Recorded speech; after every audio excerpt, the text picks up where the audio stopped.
Matthieu 5, du verset 33 à 48. Je vais juste relire le verset 33 à 37. Vous avez encore appris qu'il a été dit aux anciens, tu ne te parjureras point, mais tu t'acquitteras envers le Seigneur de ce que tu as déclaré par serment. Mais moi, je vous dis de ne jurer aucunement, ni par le ciel, parce que c'est le trône de Dieu, ni par la terre, parce que c'est son marchepied, ni par Jérusalem, parce que c'est la ville du grand roi. Ne jure pas non plus par ta tête, car tu ne peux rendre blanc ou noir un seul cheveu. Ensemble avec moi le verset 37. Parole soit oui. Non. Ce qu'on y ajoute vient du malin. Vous êtes timide. Allez, on dit ça encore plus fort. Que votre parole, oui, non, qu'on y ajoute vient du malin. Amen. L'année dernière, nous avons eu comme thème, c'est quoi? Cette année, le thème de l'Église de Dieu de Pentecôte, c'est vivons de la vérité, tiré de Matthieu 5, 37 et d'Éphésiens chapitre 4 au verset 25. L'homme de tout temps, frères et sœurs, lorsqu'il est en porte à faux, on dit posture embarrassante, dans une situation difficile, cherche une porte de sortie en utilisant souvent le mensonge. Au point qu'un brillant auteur français du siècle des Lumières en fait l'apologie en ces mots. Le mensonge n'est un péché que quand tu le fais du mal. Quand il fait du bien, c'est l'une des plus grandes vertus. C'est Voltaire qui l'a dit. Et pourtant, l'Écriture sainte nous déclare, dans l'autre texte de référence de notre thème, Éphésiens 4, 25, renoncez aux mensonges et que chacun de vous parle selon la vérité à son prochain, car nous sommes membres les uns les autres. Je vais le retirer. Renoncez aux mensonges et que chacun de vous, dites ça avec moi, renoncez aux mensonges et que chacun de vous parle selon la vérité à son prochain, car nous sommes membres les uns les autres. Certainement, frères et sœurs, il nous faut vivre dans la vérité pour montrer notre appartenance au royaume de Dieu, notre nouvelle naissance. Nous devons montrer que nous sommes vraiment des disciples de Christ. Quel bénéfice tiré par le fait de dire la vérité? Est-ce qu'il y a des bénéfices? Ils sont multiples. Ce matin, nous allons juste, dans ce message, effleurer ce thème que nous aurons à étudier tous les contours au cours de l'année 2026. Après avoir exploré l'année dernière la vocation de servir Dieu de fond en comble, nous allons voir que la vérité nous permet de vivre les grâces divines. Amen. Vivons dans la vérité. Donnez la main à la personne qui est à côté de vous. Dites-lui, vivons dans la vérité. Vivons dans la vérité.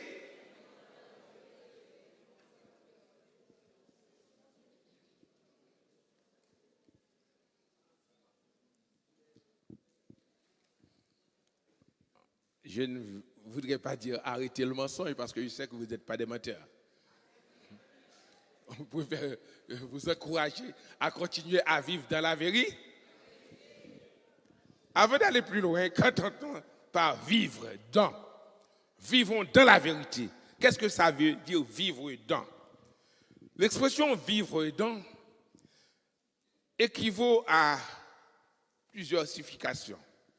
En ce qui nous concerne, elle veut dire avoir ou mener. On peut dire avoir une vie de vérité. L'évangéliste Moreau a une vie de vérité. Ou bien il mène une vie de vérité. C'est vivre dans la vérité. Ayons une vie de vérité. C'est quoi la vérité? La vérité, c'est la réalité ultime. Ce qui est, ce qui ne peut pas être brisé. La vérité, elle est solide. On peut faire le contour, on peut faire ce qu'on veut. La vérité va rester la vérité. On peut blasphémer et mentir, mais la vérité restera toujours la vérité. C'est ce qui est indestructible. Nous saluons frère Isaac. Il est parti. Ah, que Dieu te bénisse. Nous sommes contents de te voir. Ok. Elle est indestructible, la vérité. En hébreu, deux mots désignent la vérité. C'est émet, E-M-E-T, qui est lié au verbe aman, supporter, soutenir, établir. Et le deuxième mot, c'est emuna, qui veut dire solidité, fiable. Son contraire est le mensonge, qui est l'altération de la vérité. Frères et sœurs, nous devons garder en notre esprit que Jésus est né sous la loi. Jésus est né sous la loi. Beaucoup ne comprennent pas ça. Mais il est vraiment né au moment où à l'époque il y avait la loi, parce que c'est lui qui devait apporter la grâce. La loi mosaïque. C'est Jésus qui va opérer le changement dans l'approche de Dieu. Car il est écrit dans Jean 1er, verset 18, car la loi est venue par Moïse, mais la grâce et la vérité sont venues par Jésus-Christ. La loi est venue par Moïse, mais la grâce et la vérité sont venues par Jésus-Christ.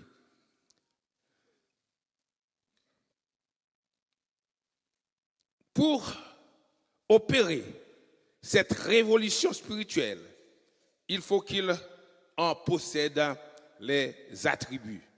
À juste titre, Matthieu révèle la facette de la dignité royale de Christ.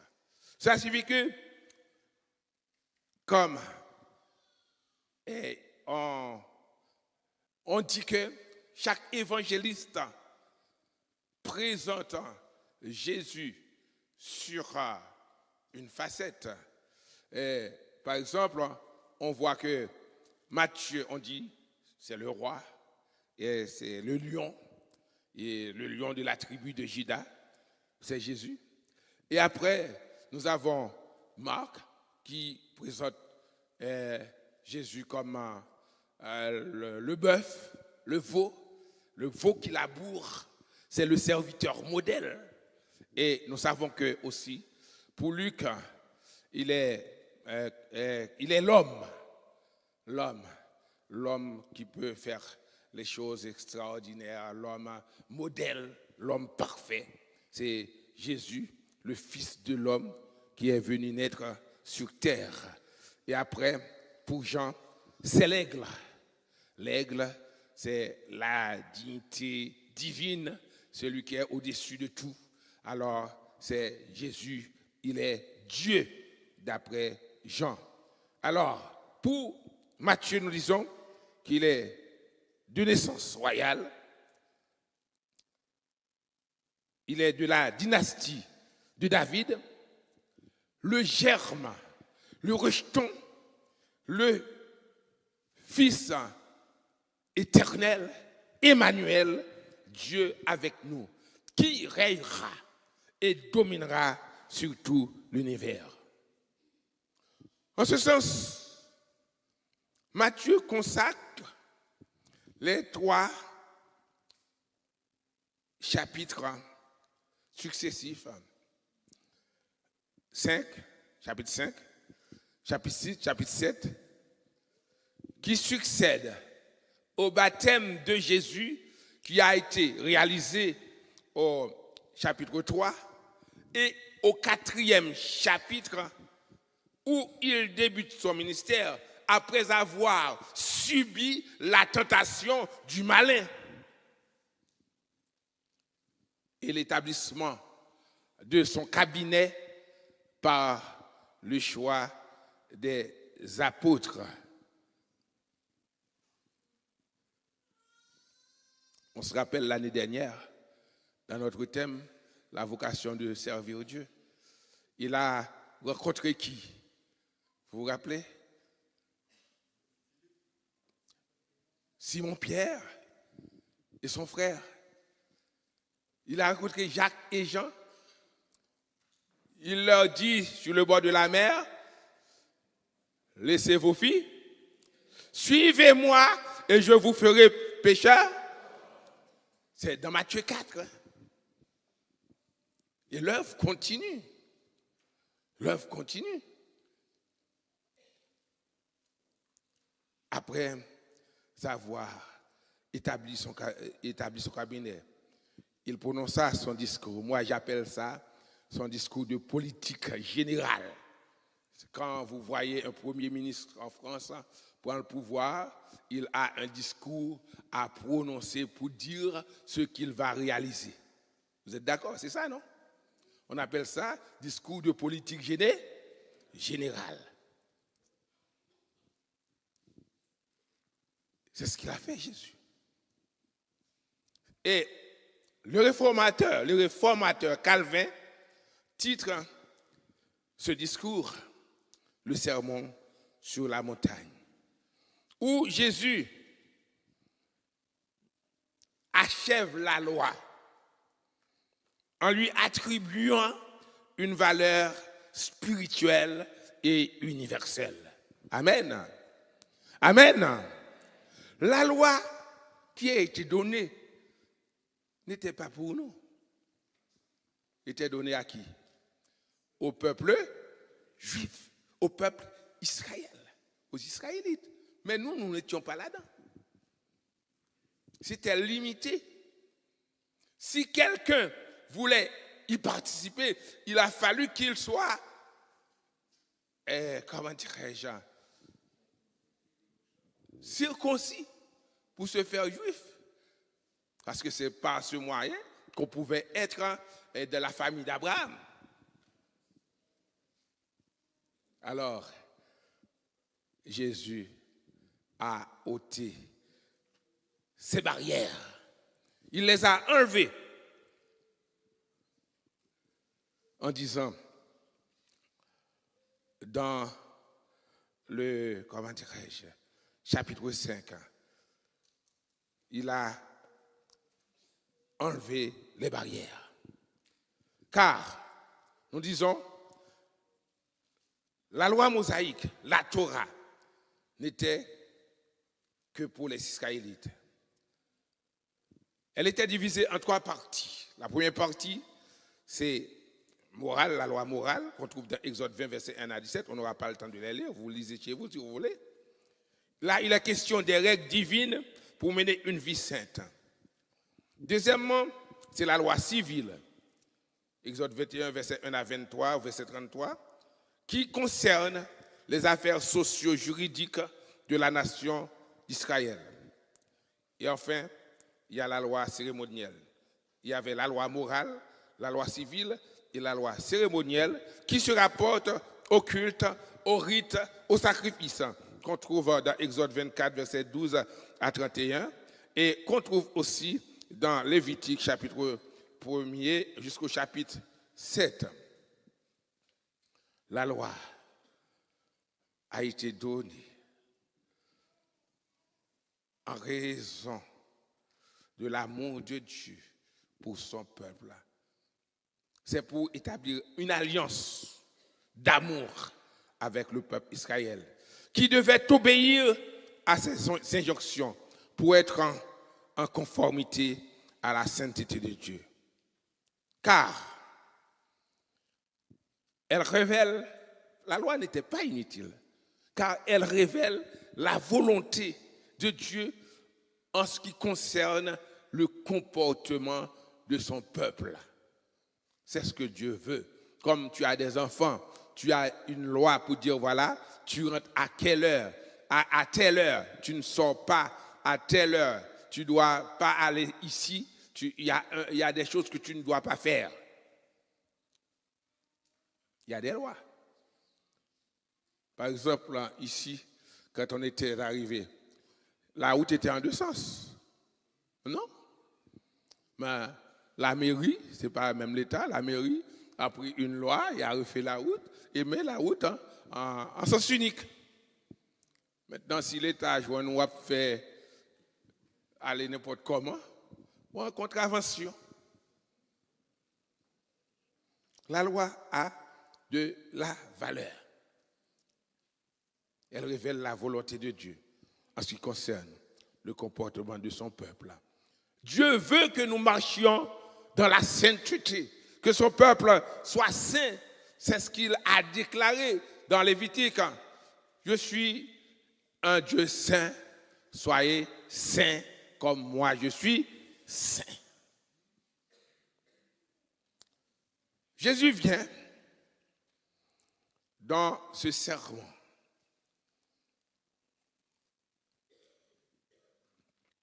dans ce discours, il a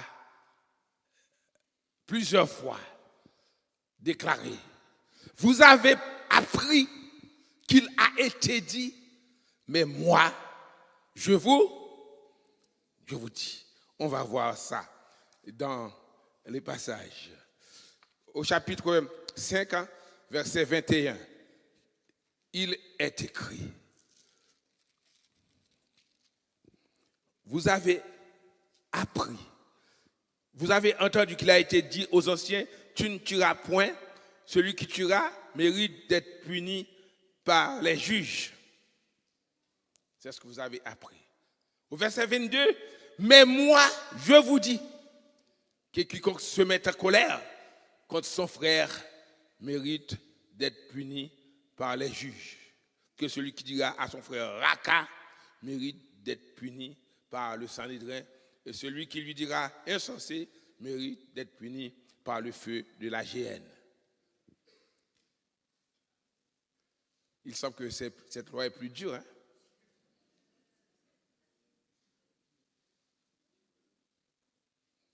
Chapitre 5, verset 21 et chapitre 5, verset 22. Au chapitre 5, verset 27 et chapitre 5, verset 28, on trouve,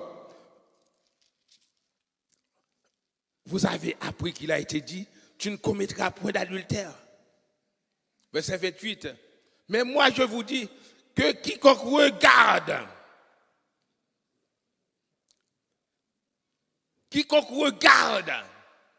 une femme pour la convoiter, commet ou bien a déjà commis un adultère avec elle dans son cœur. Ah, M. Baye, Gavoué.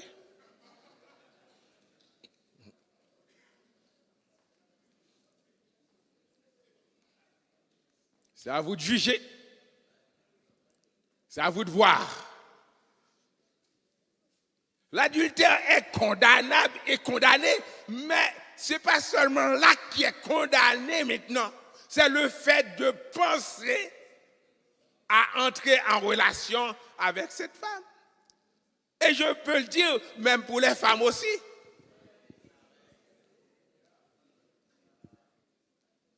On se rappelle la femme de Potiphar. C'est elle qui a voulu entrer en relation avec Joseph. Si tu as ton mari, tu tentes, ou bien même si tu n'as pas ton mari, et tu veux entrer en relation avec quelqu'un qui n'est pas ton mari, tu commets déjà un péché sexuel. Ça peut être fornication, adultère ou autre. Chapitre 5, verset 31. Qu'est-ce qui est écrit? Il a été dit que celui qui répudie sa femme lui donne une lettre de divorce. C'est la loi de Moïse, la Torah. Mais moi, je vous dis que celui qui répudie sa femme, sauf pour cause d'infidélité, l'expose à devenir adulte. Nous perdons, oui. Et que celui qui épouse une femme répudiée commet un adultère. C'est pareil, un homme répudié. C'est pour cela que l'Église de Dieu ne fait pas de remariage. Amen. On doit prendre son temps. On doit prier Dieu avant de s'engager avec une personne. Parce que, d'après la Bible, on ne doit pas, comment dirais-je, se marier avec une personne, après l'abandonner, et tu n'es pas chrétien. Après, la Bible dit, tu exposes cette personne à devenir adultère si elle va se remarier. Et le verset qui nous concerne, le 4e, chapitre 5, verset 33, et chapitre 5, verset 34-37, verset 33, il est déclaré, vous avez encore appris qu'il a été dit aux anciens, tu ne te parjureras point, mais tu t'acquitteras envers le Seigneur de ce que tu as déclaré par serment. Mais moi, je vous dis de ne jurer aucunement, ni par le ciel, parce que c'est le trône de Dieu, ni par la terre, parce que c'est son marchepied, ni par Jérusalem, parce que c'est la ville du grand roi. Ne jure pas non plus par ta tête, car tu ne peux rien, tu ne peux rendre blanc ou noir un seul cheveu. Que votre parole soit et que votre nom soit, ce qu'on y ajoute vient.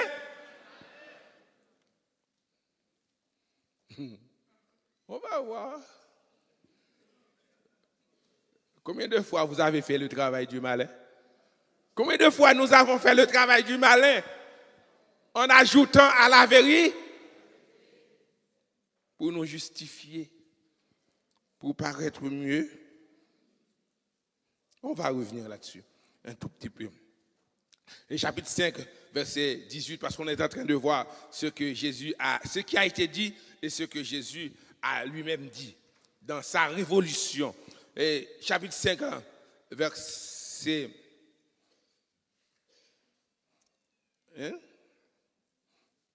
18, chapitre 5, verset 38 et chapitre 5, verset 39. Qu'est-ce qui a été dit? Vous avez appris qu'il a été dit œil pour œil et dent pour dent, mais moi je vous dis de ne pas résister au mets. Si quelqu'un te frappe sur la joue droite, présente-lui aussi l'autre. Oh là là.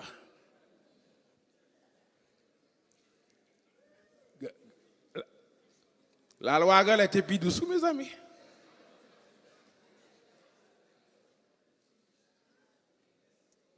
On te frappe sur la joue gauche et tu dois donner la joue. Est-ce que tu peux le faire, toi? Mais ça a un sens symbolique. Hein? Ça signifie qu'on ne va pas se tirer, on ne va pas se battre avec les méchants. Et chapitre 5, verset 41, qu'est-ce qui est dit? On va aller,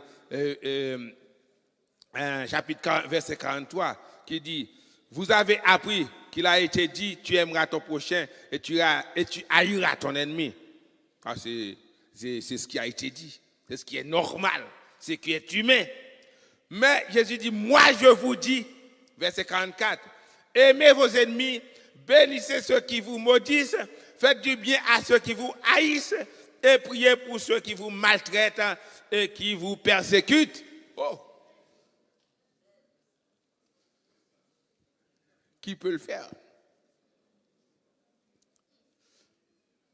On peut dire personne, mais le serviteur de Dieu peut le faire. Celui qui croit en Jésus, celui qui croit en Jésus peut le faire. Celui qui marche avec Jésus peut le faire. Parce que lui, sur la croix, il a dit pardonne-leur car ils ne savent pas ce qu'ils font.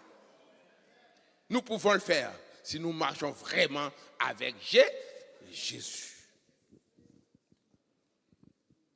Quel bouleversement. C'est plus qu'une rupture. C'est plus qu'une rupture. C'est une révolution. La loi est devenue spirituelle, tendre et miséricordieuse. Miséricordieuse. Maintenant, la personne qui tu es, tu l'aimes. Le chrétien ne doit pas avoir d'ennemis. C'est de ce contexte que Jésus impose aux disciples d'être sincères. Que votre oui soit, que votre non soit. La vérité, frères et sœurs, c'est quelque chose qui, un jour ou l'autre, rejaillira. Tu peux me mentir aujourd'hui, demain ou après-demain, un jour ou l'autre, ça va sortir. C'est pour cela en Haïti, on dit quoi? Tout menton pas.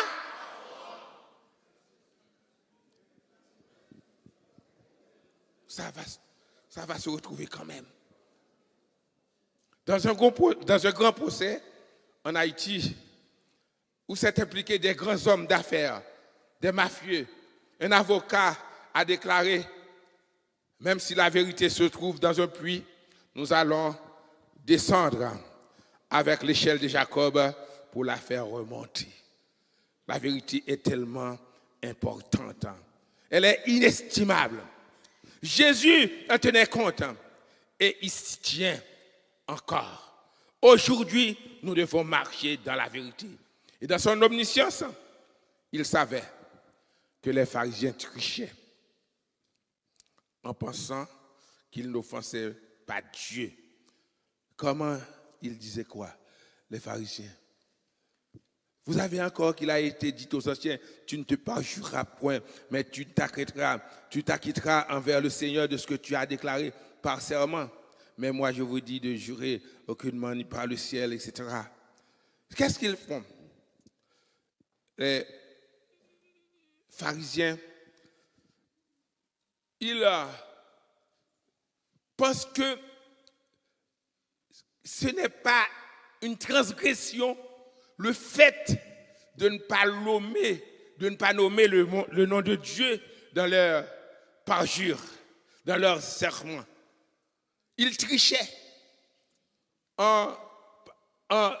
parce que il est écrit dans Exode 20, tu ne prendras pas le nom de l'Éternel ton Dieu. Mais qu'est-ce qu'ils font? Ils allaient sur, comme on fait aujourd'hui, je te le fais sur l'église, sur le Coran, parfois on jure sur la tête des parents. Ça se fait souvent. Et pourtant la personne sait que c'est un mensonge. On pense à la foudre. En Haïti, il y a un quartier qu'on appelle Cadécombe. Bon, ça suffit ce que ça suffit. Et les gens là, pour rien, on entend l'oreille. Je demande l'oreille, l'éclair, qui me brûle, qui fait ci, ça.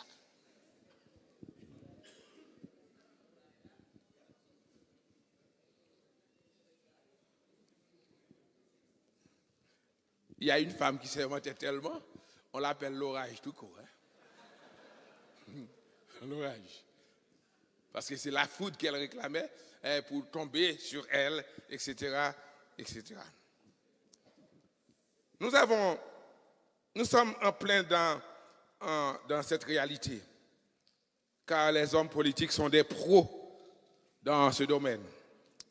Donald Trump, en campagne, avait dit au peuple américain, il leur avait promis de mener le pays de ne pas mener le pays plutôt dans des guerres extérieures. Qu'est-ce qu'on a vu hier?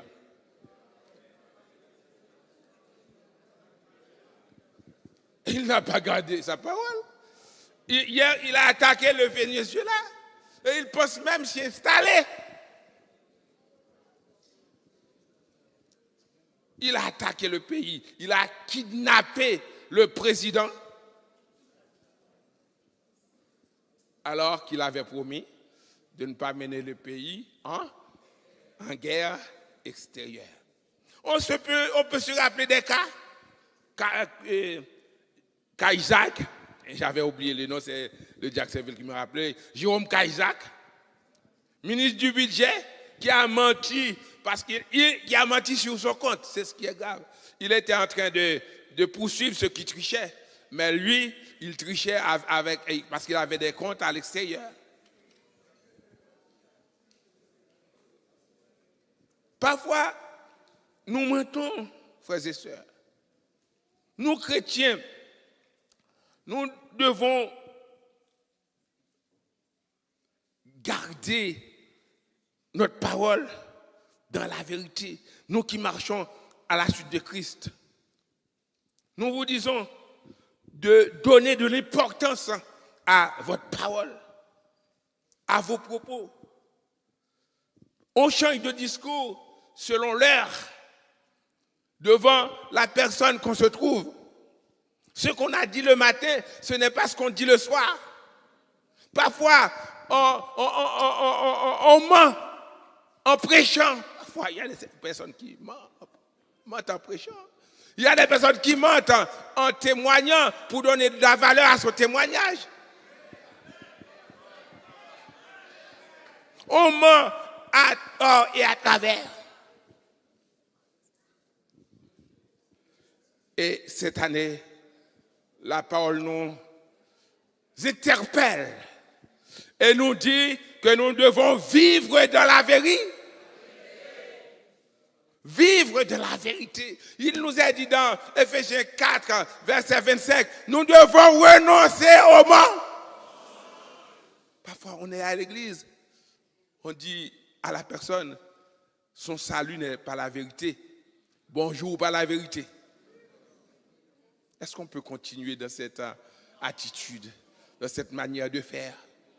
Engageons-nous à être de vrais serviteurs de Dieu.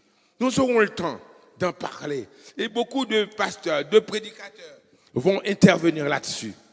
Vivons dans la vérité pour que nous puissions ressembler à notre Dieu, pour que nous puissions être de véritables enfants de Dieu, de véritables serviteurs de Dieu, de véritables servantes de Dieu, pour que l'évangile puisse briller par nous, partout où nous passons. Dans le travail, je suis dans la vérité. Dans le train, je suis dans la vérité. Dans la maison, je suis dans la vérité. Dans ma famille, je suis dans la vérité. À l'église, je suis dans la vérité.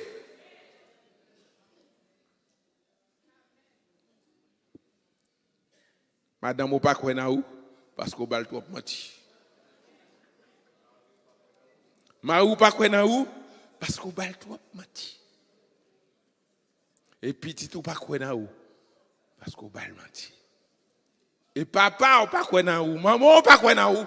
Parce que ou pas trop mentir. Kounya là. Maintenant, frères et sœurs, demandons à Dieu de nous conduire dans la vérité. Seigneur, aide-moi à abandonner le mensonge pour suivre la voie de la vérité. Pour te suivre, toi qui es le chemin, la vérité et la vie. Que Dieu vous bénisse.